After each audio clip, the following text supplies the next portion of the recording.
So I have been thinking about getting a hair transplantation. All right. I got one before. All right. I got one in 2019. All right.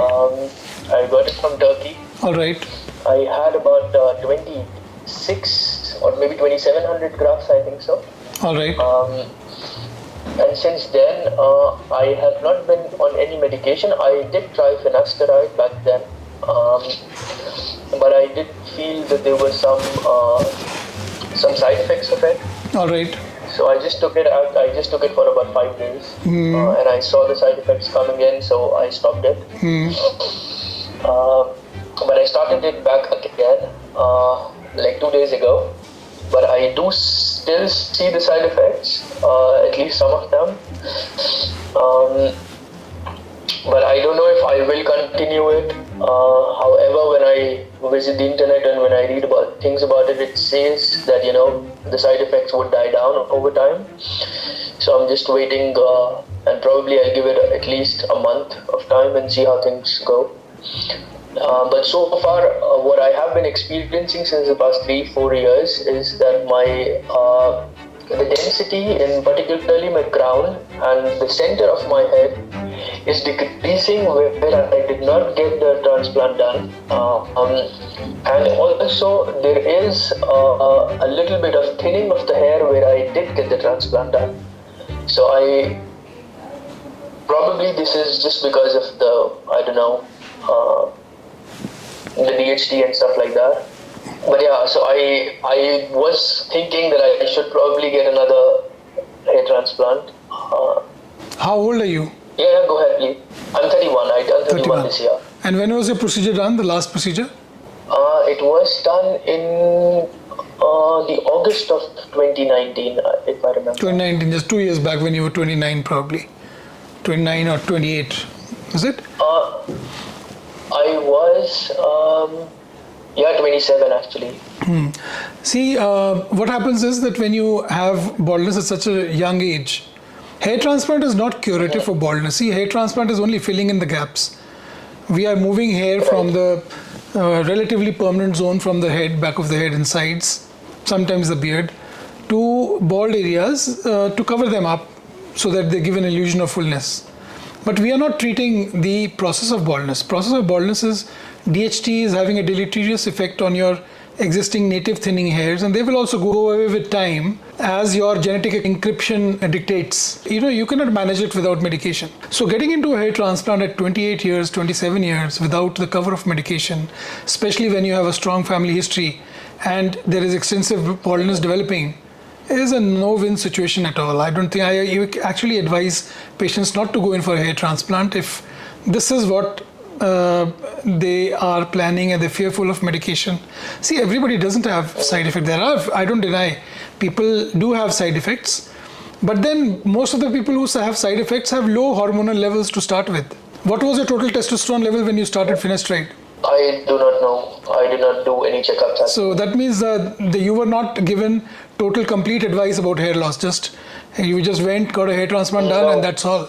Of course, yes. See, hair transplant is not a one-time thing. Hair transplant is, examining the patient and seeing future goals and objectives, whether hair is available or not, putting him on a medication is a long drawn-out affair. Just visiting Turkey and just moving your hair from one place to the other is not the answer. In fact, it's the worst thing that can happen to a 28-year-old. Yeah, this is what I realized. Yeah, if you are not confident about continuing finasteride, you should never go in for a hair transplant. Okay. Never. And people who have normal hormonal levels, which are above 400 nanograms per deciliter, I've never seen those patients having a side effect. And sometimes there are people with OCD, obsessive compulsive disease. Every time they're searching the net looking for side effects of finasteride, they miss the bus and they will blame it on finasteride. So those sort of people will always have side effects. Even if their testosterone level is normal, they are sexually active and everything's fine, but they will have the side effects with time. So it's a time-tested medication, which is 40 years old medication people have been taking. There are no long-term side effects in patients who are adequately screened. I'm not saying that everybody doesn't have. There are people who are teetering on hypogonadism, erectile dysfunction is 40% of the people who 25 to 35 have erectile dysfunction, some form or the other. And when these people are exhibited finasteride, then they develop problems. So these are the people who have not got themselves tested, and then they raise a hue and cry about finasteride on all the forums all over the World Wide Web. So that has given a bad name to a drug which is very effective, very cheap, everybody can take. And then the rest of the work has been done by competitive industry who have much more costlier medicines to sell, and this is a very cheap medicine and medicine that works. So you have to give it a thought. If you're not considering finasteride, you should not go for a hair transplant. So the first thing you should do is get your total testosterone level tested tomorrow at 8 o'clock in the morning. Okay. And then we can take this forward. Okay.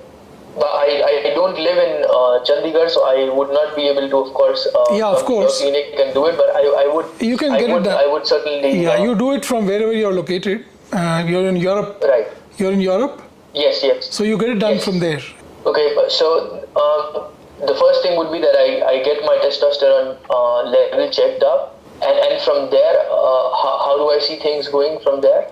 So after that, we will start you on finasteride if it is normal.